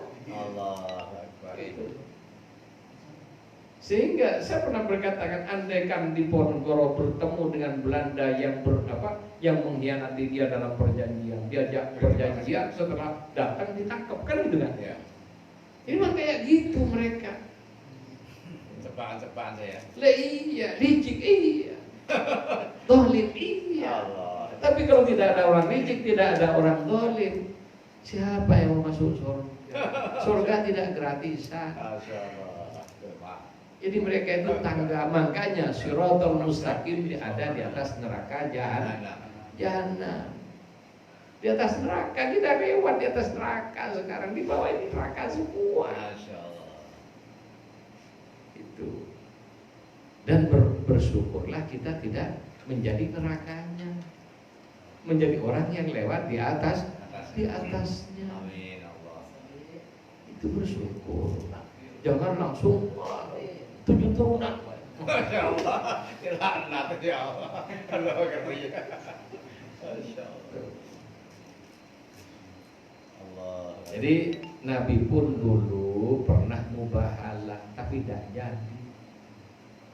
Kenapa itu? Dia Allah tunjukkan bahwa kebenaran adalah kebenaran, dan ya akhirnya musuhnya diperlihatkan oleh Allah. Jadi musuhnya ya, Nasrani Bani Najran namanya, melihat ya, ketika Rasulullah, kan itu di Quran, datangkan diri kamu, anak-anak kamu, kemudian di mana alih-alih itu tentang mubahalah itu, ketika Rasulullah datang, di belakang Rasulullah Sayyidah Fatimah Zahra yang lagi menggendong Al-Husain yang masih kecil. Di belakangnya Sayyidina Ali karamallahu wajhah yang menggendong Al-Hasan yang lebih besar. Hanya ini yang dibawa oleh Rasulullah sallallahu alaihi wasallam, dan mereka adalah ahlu baitin Nabi sallallahu alaihi wasallam.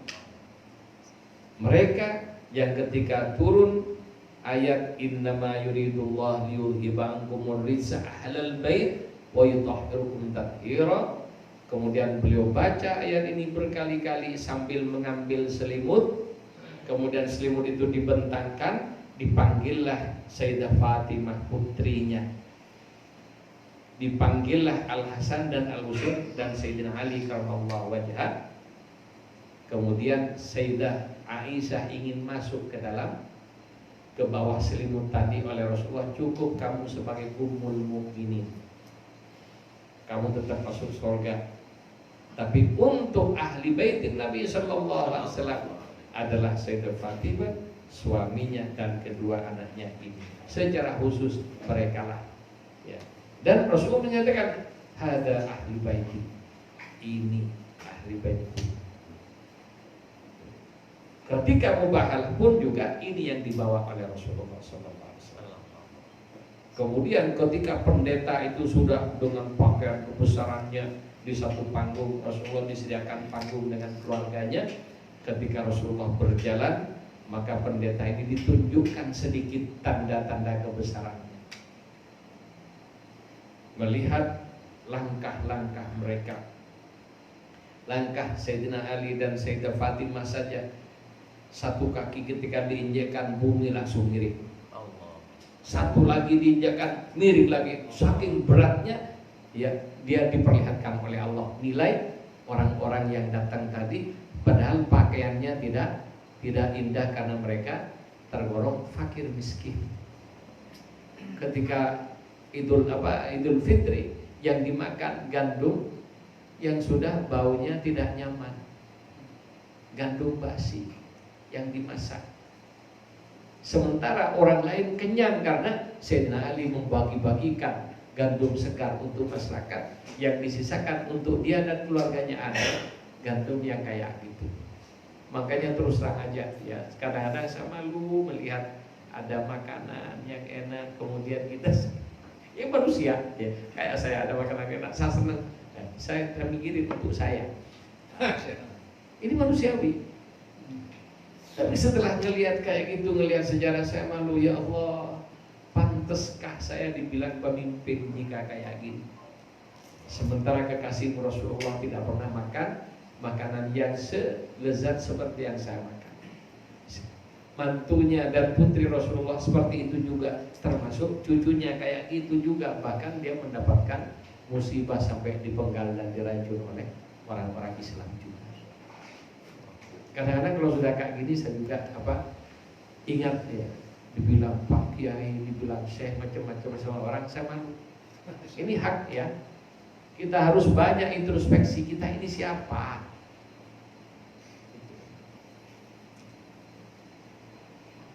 Jadi Rasulullah SAW sebagai Al-Fatihi lima. Jadi yang hakikatnya tadi ya, yang tahu hanya Allah dan Rasul. Kemudian dikeluarkan oleh Allah pada ya alam rohani, alam arwah atau alam lahud, yang kemudian dibungkus lagi cahaya ini dengan cahaya yang lebih redup, maka dikeluarkan lagi ke alam yang lebih real, namanya alam akal.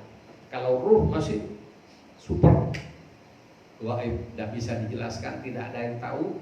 Bahkan wali sekelas wali kutub hanya tahu sedikit dari itu. Kemudian ke alam akal. Kalau akal ini sudah ada jejaknya. Apa akal? Bisa berpikir. Pikiran bisa meninggalkan jejak berupa hasil pikiran, ciptaan, nulis atau bikin sesuatu karena dengan berpikir ada jejaknya. Tapi kayak apa pikiran? Masih juga gaib juga.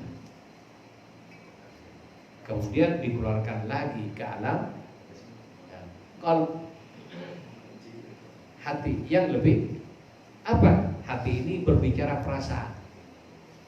Ya, yang bisa merasakan sakit dan sebagainya, merasakan senang, merasa gembira, itulah namanya ahwal qalbiyah. Setelah itu dikeluarkan lagi ke alam yang lebih real, namanya nafsu Muhammadiyah. Ya. Nah, inilah yang banyak dibahas, nafs, jiwa, korban jiwa, kan gitu. Ya. Orang yang mati menjadi namanya korban jiwa, bukan korban hati, bukan korban akal, bukan korban ruh. Korban jiwa. Kenapa? Manusia sejauh-jauhnya memandang sejauh baru sampai ke ini. Dan jiwa ini punya gejala-gejala, punya tanda-tanda. Akan tetapi jiwa pun juga masih gaib. Makanya jiwa ini dibalut dengan fisik, menjadi jasad yang di dalamnya ada jiwa. Ketika ada jiwa punya kecenderungan. Ketika Nabi SAW berada di alam hakikat Muhammadiyah batin, ya, namanya alam hakikat Muhammadiyah. martabatnya sebagai wal khatimi lima sabaq, sebagai al-khatmul anbiya wal mursalin, di mana para nabi mengambil ilmu, mengambil fuyudat, tajalliyat dan semua yang diperlukan untuk tugas kenabian dari lautan ilmu kenabian Rasulullah sallallahu alaihi wasallam. Jadi al-khatmul anbiya wal mursalin Rasulullah memang terakhir diutus, tapi keberadaannya pertama. Makanya Al-Fatihil Khatib, yang membuka pertama Nabi ya di alam rohani adalah Rasulullah. Kemudian Nabi yang menjadi penutup diutusnya para Nabi adalah Rasulullah Sallallahu Alaihi Wasallam. Wal Khatimi lima sabaq, ini panjang bahasanya.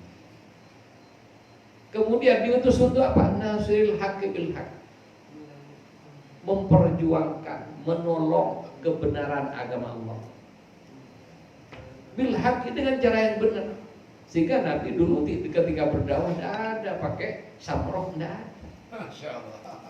Apalagi pas pakai perempuan yang melenggak-lenggok, enggak. Makanya kita di Tijani tidak usah, bukan sudah tidak banyak. Tapi kalau memang ya orang jualan berlian, tidak ada pembeli sampai antri, enggak. Masya Allah. Kalau jualan bakso antri pembeli. Tapi kalau jual berlian jangan berharap ada pembeli antri. Karena mahal. Harganya mahal. Dan berlian tidak dipajang di etalase. Umpetin. Paling-paling gambarnya doang. Nih aku punya berlian. Ini sertifikatnya. Barangnya di mana? Di berangkasnya Pak. Masya Allah. Ini kita bicara agama kayak gini. Jadi saya hanya pemasaran. Jadi pemasaran, marketing saya ini. Terus bagaimana gambarannya? Nih Thariqah Tijani begini, gambarannya begini, keutamaannya seperti ini. Nanti gajinya kayak gini, kayak gini, kayak gini. Siapa yang gaji? Tuh yang punya. Allah SWT. Barangnya di mana? Di berangkas banknya Allah Subhanahu. Lah iya, bukan berangkasnya BI bisa dijemput. Terbatas. Bisa dicuri. Bisa dicuri, tapi punya Allah tidak bisa dicuri. Allah Maha. Oleh karena itu ya ada hal-hal yang memang ya walaupun kita tahu tidak boleh dijelaskan kepada orang awam. Kenapa? Rusak tatanan. Coba kayak tadi saya bicara di pengajian umum. Wah ini kita harus melihat dengan alam ini, dengan alam hakikat. Tidak usah berjuang. Itu kan ya. Bahaya ya. Iya. Allah. Iya kan?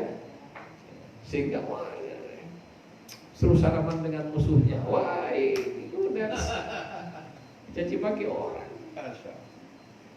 Jadi seperti itu. Nasiril haqqi bil. Jadi Nabi ditugaskan keluar ke alam semesta, diutus liutammima makarimal akhlak. Jadi menyempurnakan akhlak yang mulia.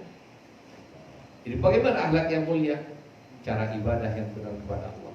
Akhlak dalam beribadah kepada Allah. Karena banyak orang kalau hanya bisa fikih, hanya bisa ibadah, tapi tidak punya akhlak ibadah.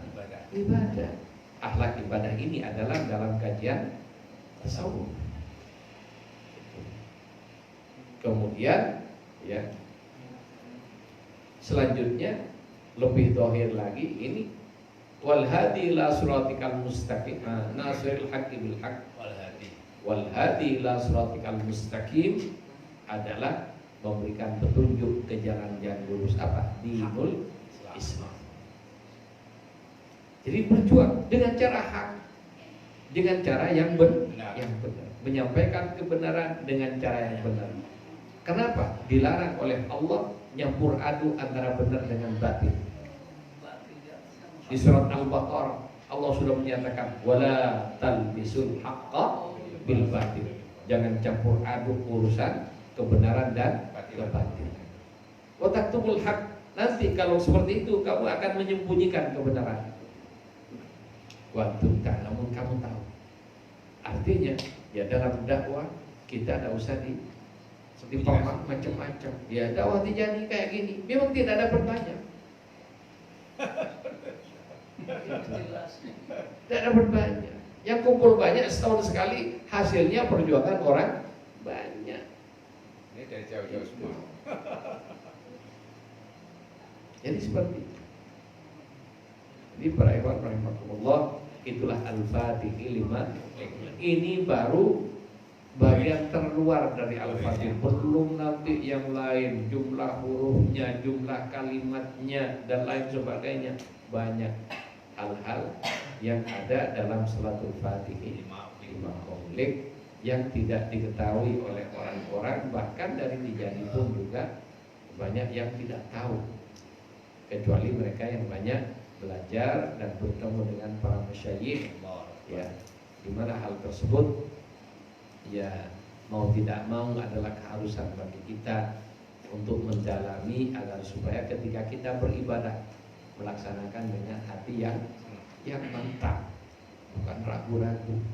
Ketika ada orang lain nyebut kita ini bid'ah dan sebagainya, ya kita bisa bertanya di mana letak bid'ahnya dan ini dalilnya. Anda berkata seperti itu, apa alasan dan dalilnya? Kita sudah harus siap juga, sehingga kita ini bukan hanya ya taklid buta, tapi juga ya walaupun memang tetap taklid, tapi taklid kita ilmiah. Jadi tahu sebab-sebabnya dan alasan-alasan kenapa kok begini, kenapa kok begitu dan lain sebagainya. Ya, moga-moga ya ini menjadi kajian yang menambah wawasan kita, memberikan manfaat lahir batin bagi kita, menyembah mahabbah kita kepada Allah dan Rasulnya, menambah iktikad kita kepada thariqah Tijaniyah ini, dan semoga kita diberi rizki istiqamah sampai akhir hayat. Allahumma syurna bi zumrati abil faidil tijani wa amitana bi madadi khatmil awliya'il kitmani bi barakati Allahumma salli ala sayyidina Muhammadin al-fatih lima ughliqa wal khatim lima sabaqa nasiril haqqi bil haqqi wal hadi ila siratikal mustaqim wa ala alihi haqqa qadrihi wa miqdaril azim. Subhana rabbika rabbil izzati amma yasifun wa salamun alal mursalin walhamdulillahi rabbil alamin.